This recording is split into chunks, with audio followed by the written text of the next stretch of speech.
Ladies and gentlemen, we present the Navy Lark with our 3 stars, Stephen Murray, Jon Pertwee and Leslie Phillips.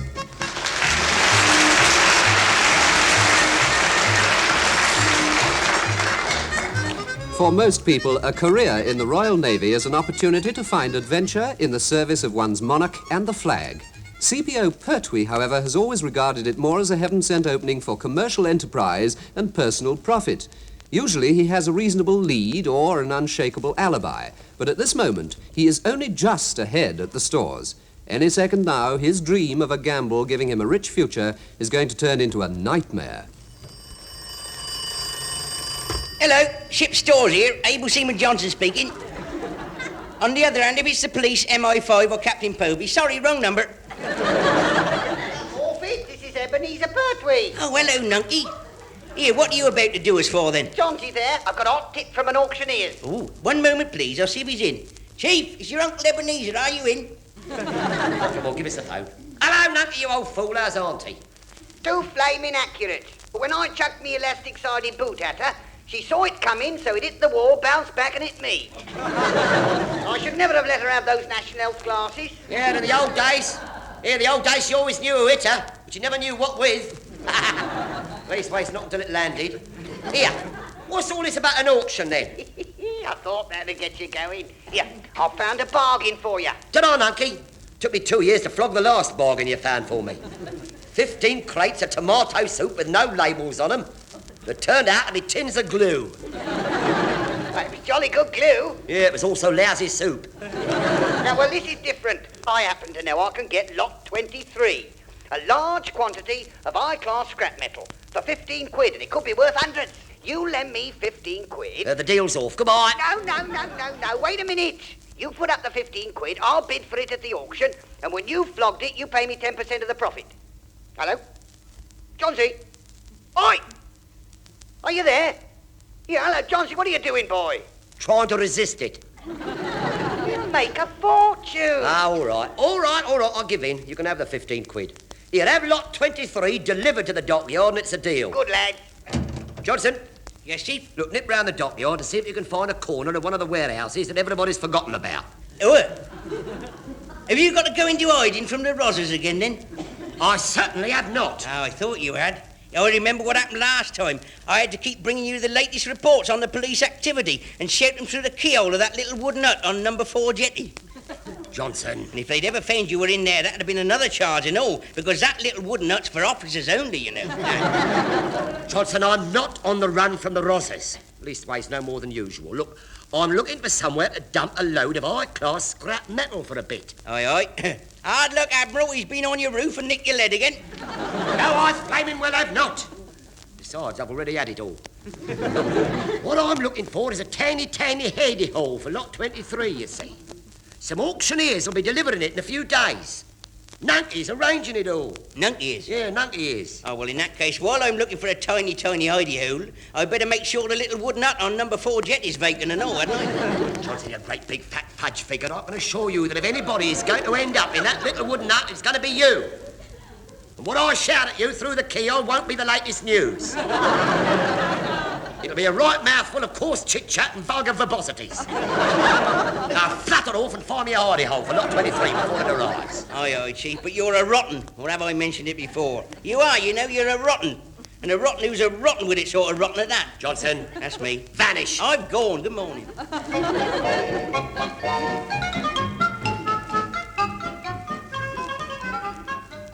Good morning, one. You wanted to see certain number me? Oh, dear, it's going to be one of those sort of days.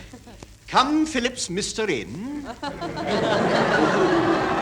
Lummy, I'm infectious. It'd be ridiculous. Who'd want to catch you? I've had my moments. I could name a few, if asked. Well, you're not going to be. Sit down, shut up, and listen. What, in that order? In that order. Aye, sir. Now, you seen anything of the chief in the past 2 days? Pertwee? No, sir, now that you come to mention it. Not a thing. Well, that's what I'm afraid of. Neither have I. He's at it again. At it? I know the signs. Whenever Pertwee is involved in a dodgy old bit of dealing, he disappears for days on end. Really? That's funny. I'd never noticed that. Well, let's face it, Mr. Phillips, the last time you noticed anything was when your rattle fell over the side of your pram. How did you know about that? Oh, sir. You must have been that old gentleman that picked it up. I was trying to throw it at Nanny, actually. Oh, I take it your aim then was about as good as your navigation is now. You've been talking to Nanny. No, just a shot in the dark. Anyway, read the signal. I imagine it was originally a telegram, but it came through the radio, and naturally a copy came to me. Here you are. New readers begin here. The CPO Pertwee Esquire, Pertwee Enterprises, Portsmouth Dockyard. Please accept notification of delivery of lot 23 at 11:15 hours on Tuesday morning. Stop. Signed, Gigglesburg, Acne and Throgmorton Auctioneers. Tuesday morning? Lummy, that's today. Whatever did Pertwee bid for? Exactly. He's at it again. Well, if Gigglesburg, Acne and Throgmorton considered it was necessary to send him a telegram to advise him of delivery, it must have been something pretty I don't think I feel very well. Well, don't expect any sympathy, because I haven't felt very well ever since the signal arrived. The awful suspense is that we don't know what it is he's bid for. Cool. You don't think it could be another load of that tomato glue soup, do you? I trust not. One mouthful of that and everybody aboard set. Doing rounds of the ship was like strolling round Madame Tussauds. Nobody moved. We did eventually. At the rush. Oh, quite.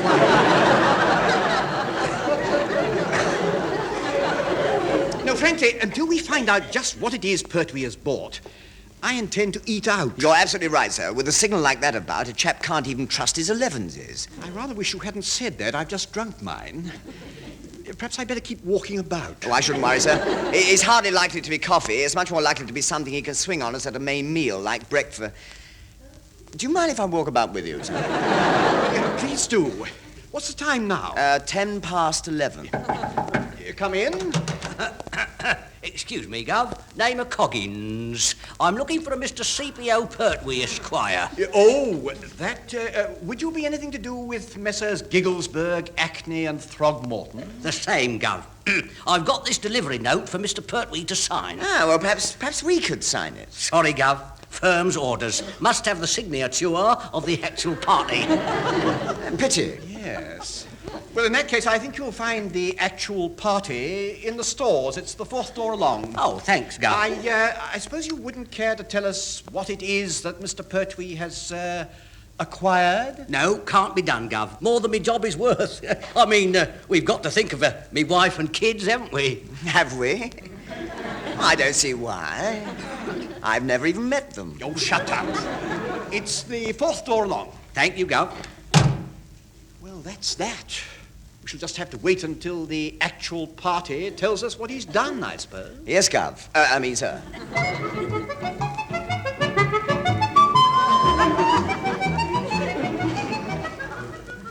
No, I'm very sorry, Mr. Coggins, but Mr. CPO Pertwee Esquire's not here, and I'm not signing for anything, so you'll just have to take it back. Are you kidding?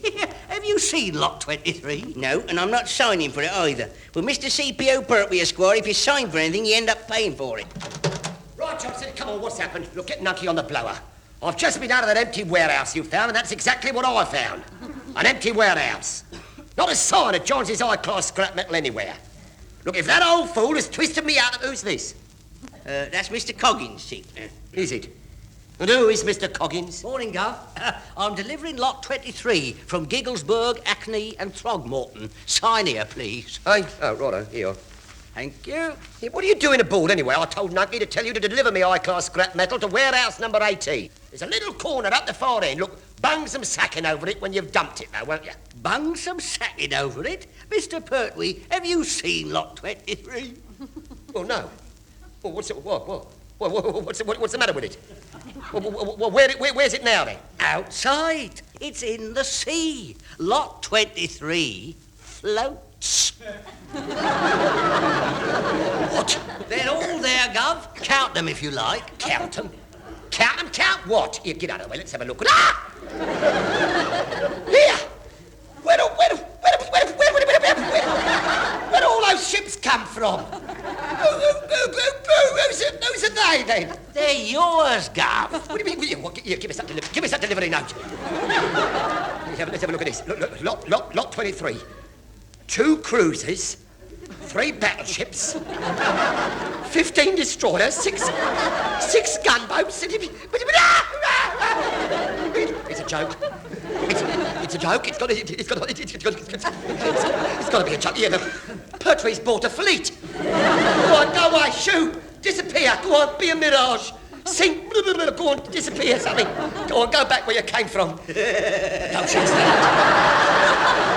Don't you start, you big fat ponce. Belt up, you look at them. Look, they're warships. Warships for miles. Look, where did they come from? Gigglesburg, Hackney and Throgmorton. I know that, you clown. Look, it's a mistake. Look, it's a mistake. It's got to be. Look, what am I going to do with them? There's about 40 ships out there. And I only gave 15 quid for the lot.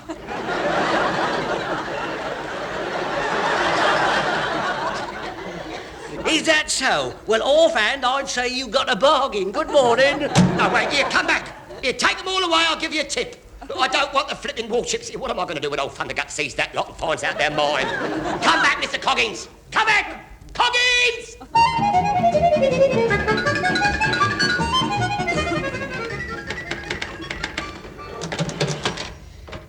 Good morning, Stephen. Good morning, what was your name again? Phillips, and this is no time to mess about. Heather, quick, put your tin hat on. Why? It's them, out there. It's war. We're surrounded. Stephen, what is your odd little friend talking about? Well, haven't you seen them? No, but I'm beginning to think you've both got 'em. What is all this? Some sort of joke? This is no joke, Heather. This is it. Is it? Well, what sort of it is it when it is? I mean, what is it that it is it of? No, if it's it, then what is it when it... Obviously, I've been engaged to you for far too long. You're infectious. Oh, come now. Who'd want to catch him? Do you ever have the feeling you've been here before? I'm talking about the enemy fleet. What enemy fleet? Hasn't Captain Povey heard about it? They've surrounded the dockyard. What? We suddenly saw them out of my cabin porthole and rushed over to get our orders from Captain Povey. As the alarm hadn't been sounded, we thought he might have been taken prisoner. We hoped. Well, whose fleet is it and where have they come from? Well, that's the whole point. We don't know. There are dozens of ships, but they're not flying any flags. I think you better see him. Captain Povey? Lieutenant Murray and Sub-Lieutenant Phillips are here, sir. Well, what do they want? A round of applause for getting up? Probably, sir, but they also want to discuss the unidentified fleet surrounding the dockyard, sir. What? Just a minute. What's he say? Nothing yet. I think he's looking out of his window. Shades of Lord Nelson, where the blue blistering faces did that lot come from? That's what they want to know, sir. Well, send them in at once. Aye, sir. Oh, and Wren Chasen. Sir? Put your tin hat on. Captain Pertwee will see you now. I rather thought he would. Whilst we're in there, Heather... Yes, Leslie? Do us all a favour. Find a sewing machine and make a great big white flag. We may need it in a hurry. Oh, come on. Heather, you better ring Troutbridge and get Pertwee over here at the double, just to be on the safe side. The chief, sir? Yes. If he looks out of the store's porthole and sees all those ships, he'll panic. And as soon as he's had his lunch, we'll have a full-scale mutiny on our hands. Aye, sir. Come in. Good morning, Captain Povey, sir. Never mind what sort of morning it is. Where did that lot come from? We were rather hoping that you knew, sir. Shall we surrender now? Please. All those in favour? Don't be ridiculous. The Royal Navy never surrenders. Oh, this bit of it would. Let's get Heather to bung up the white flag and see who captures us. Oh, be quiet. I just don't understand it. If a foreign fleet was supposed to be visiting us, why didn't Whitehall inform us? Well, sir, in my experience, I've always found in the past that if you don't know about it and Whitehall doesn't know about it, then there's a very fair chance that CPO Pertwee does. I've sent for him, sir. I see. CPO Pertwee is here, gentlemen, but he'd like to see Mr. Murray and Mr. Phillips first, if it's about the fleet, sir. What? If you would excuse us, sir, he might talk to us where he wouldn't talk to you, sir. Oh, very well. We'll see him in my outer office, but be quick. Aye, aye, sir. Yes, meantime, I'll get on to the Ministry of Defence and see if they can give me any information. Here they are, Chief. Thank you, miss.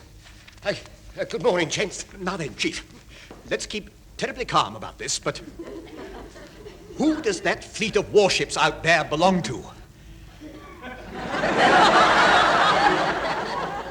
It's mine, sir. Yeah, just as I thought. I knew you'd come up with a perfectly simple... Let's try again. Chief Petty Officer Pertwee. Sir. There are a number of cruisers, battleships, aircraft carriers, and sundry other naval codswallop floating about out there. Who do they all belong to? Me, sir, I'm afraid. You? He's off his noddle. I'm not, sir. I'm not off me noddle. And to tell you the truth, I don't understand it myself, sir. They sort of happened, sir.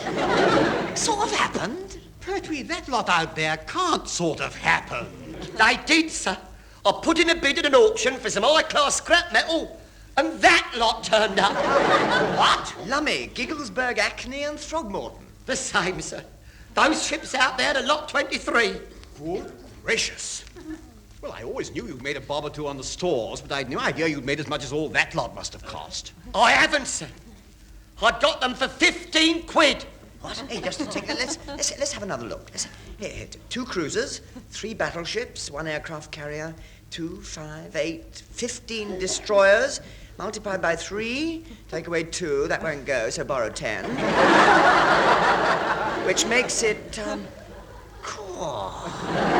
that works out at about, 6 and 8 pence a frigate. It's ridiculous. Even Troutbridge is worth more than that.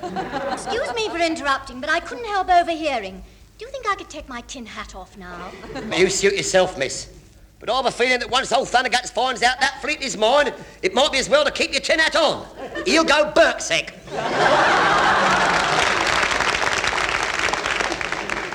He's phoning the Ministry of Defence about it. That's going to start something. It certainly will, sir. They'll probably send down the top brass to investigate. What am I going to do? Yes. Interesting little problem, isn't it? Perhaps we ought to call you Admiral Pertwee. Yes, with that lot, I'd say First Sea Lord at least, sir. Oh, Chancellor, please, look, what am I going to say to Captain Povey? Well, now, how about, help! Yes, you just have to appeal to his better nature. He hasn't got one, sir. Oh, he must have. The one we know can't be his best offer, surely. I'm afraid it is. No, this wants thinking about. We'd better get back to the ship and work out what's best to do. Let's Scarper before he comes out of his office and catches us. I'm trapped. You know, Chief, it's just not your day. Pertwee, into my office. Lieutenant Murray and Sub-Lieutenant Phillips wait here. I may need you to pick up what's left of Pertwee after I've finished with him. Now, I have just been on to the Ministry of Defence, and I gather that you are to be congratulated. Yes, thank you, sir, but the novelty is beginning to wear off, sir. Yes, I imagine it is. I'm sorry, I can't help it. Do you realize that... Do you realize you probably own more ships than the Royal Navy? In fact, if you declared war on the Royal Navy, you'd probably win. Oh, yes. Oh, yes, that's an idea, sir. Pertwee, don't you dare. Look, Captain Povey, sir, look, what am I going to do? Which is interesting, isn't it? Yeah. But I'll tell you what you can't do. You can't leave your fleet where it is. I've checked with Whitehall, and they've confirmed that you're anchored in naval waters. I can't move all that lot on my tods. I mean, they're not self-drives. Well, I'm afraid you've got to. Failing their removal, the Ministry of Defence might well be entitled to charge you harbour mooring dues. They'd probably be at a nominal rate of a shilling per ton per day. Shilling a ton? Help, sir, I'm bankrupt. I can't do it. I'm not even on HP, I can't do it. Nobody could. What am I going to do, sir? Here, look. Here, I know, sir. Look, how would you like them all, sir? Eh? Look, just give me 15 quid and they're yours. Look, make a lovely birthday present for the wife, sir. She can nip over to France in a destroyer to do the shopping every day, sir. No, thank you, Chief. Oh, dear. Look. Well, look, I know. Couldn't you ring up their rollicking lordships at Whitehall, sir, and ask them to take their ships back, sir? Hardly, Chief. I mean, if you recall, they sold them as redundant in the first place, so they're not likely to want them back, are they? Frankly, about the only thing you can do is to die and leave them to somebody in your will. Thank you very much, sir.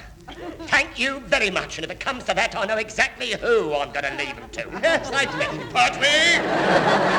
I'm warning you. If you do, I'll... Sir? Joe, get out and play with your boats. Aye, aye, sir.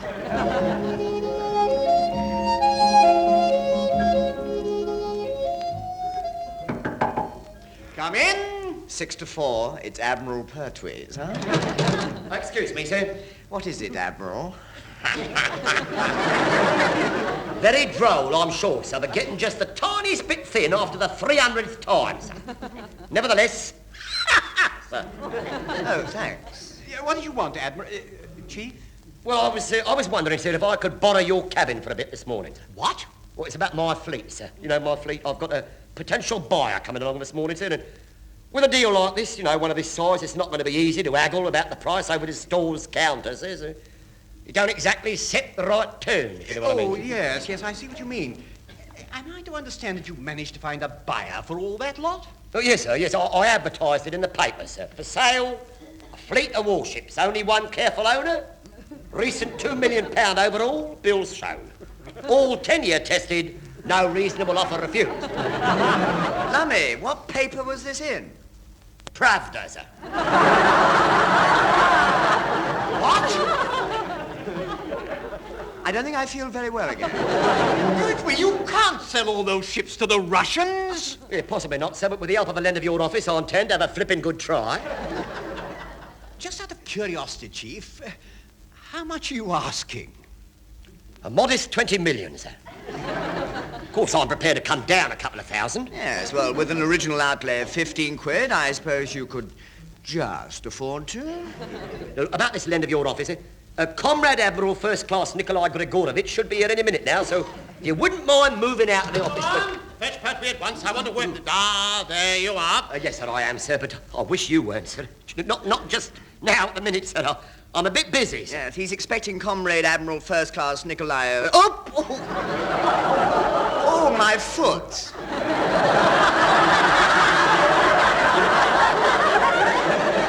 I'm very sorry, Mr. Phillips, said it was most careless of me, sir. Yes, it was. Oh, my left tootsie will never be the same again. Be quiet, all of you. Now, I believe you've all met the Director of Naval Expenditure, Mr. Merrivale. Oh, they have, and I can assure you that for anyone who is Director of Naval Expenditure, the name Troutbridge is engraved on his heart. I can imagine. Hello, Johnsy boy. Or should I call you Admiral? Nunkie, you semi-disintegrated old nit. What are you doing here? Well, this lot brought me here to clear up the mess.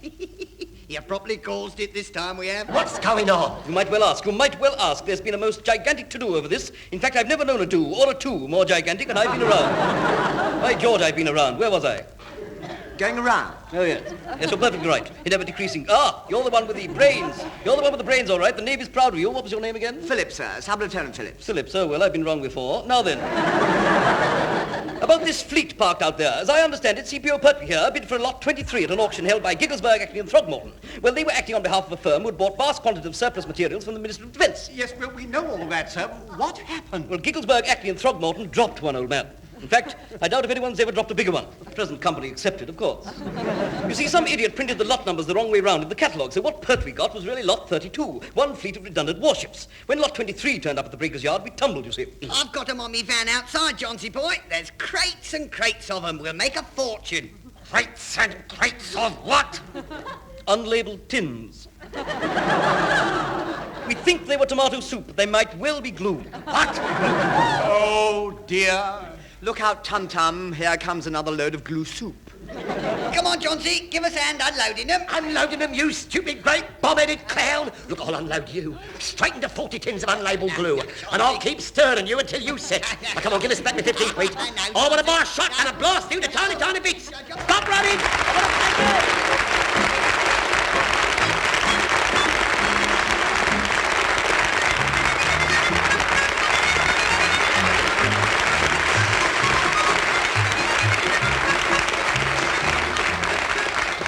Leslie Phillips, Stephen Murray and Jon Pertwee have been doing a mischief to the Navy Lark, written by Lawrie Wyman.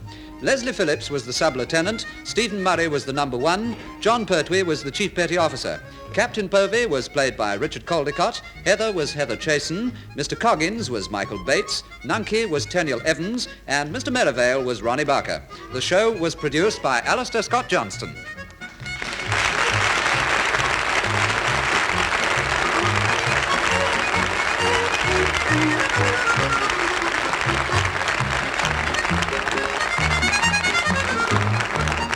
The Navy Lark was presented by the BBC.